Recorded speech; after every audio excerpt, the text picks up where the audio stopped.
Welcome to TNPSC ஜார்ஃப் and Tamil. 1932 Kalaimagal இதழ் வழங்கிய பரிசை பெற்றார்.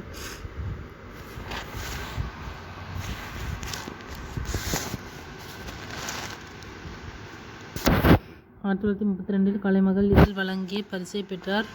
பிசு ரேவதி கலைமகள் இதழ் வழங்கி பரிசை பெற்றார்.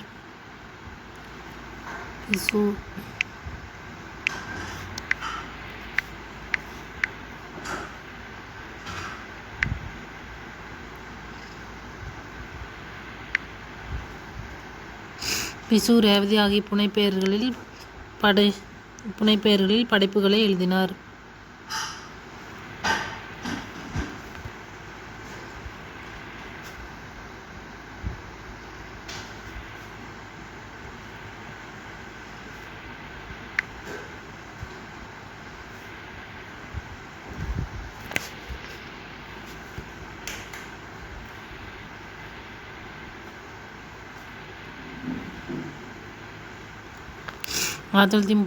கலைமகள் இதழ் வழங்கிய பரிசை பெற்றார். பிசு ரேவதி ஆகிய புனைப்பெயர்களில் படைப்புகளை எழுதினார்.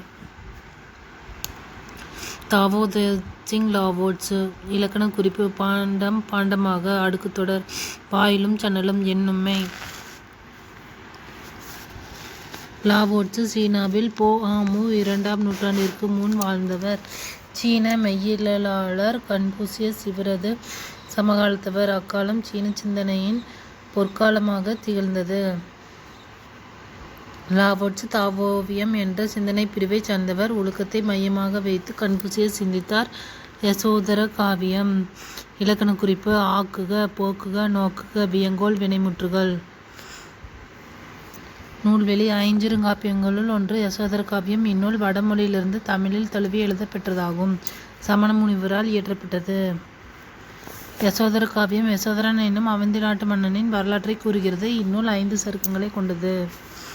யாப்பிலக்கணம். யாப்பின் உறுப்புகள். கவிதை இயற்றும் முறைகளை கூறும் இலக்கணமே யாப்பிலக்கணம். இது பாக்கள் பற்றியும் அவற்றின் உறுப்புகள் பற்றியும் விரிவாக பேசுகிறது. உறுப்பியலில் யாப்பின் 6 உறுப்புகளான எழுத்து, அசை, சீர், தலை, அடி, தொடை ஆகியவை விளக்கப்படுகின்றன. எழுத்து. யாப்பிலக்கண அடிப்படையில் எழுத்துக்கள் குறில், நெடில், ஒற்று என 3 வகைப்படும். Like, share and subscribe. Thank you.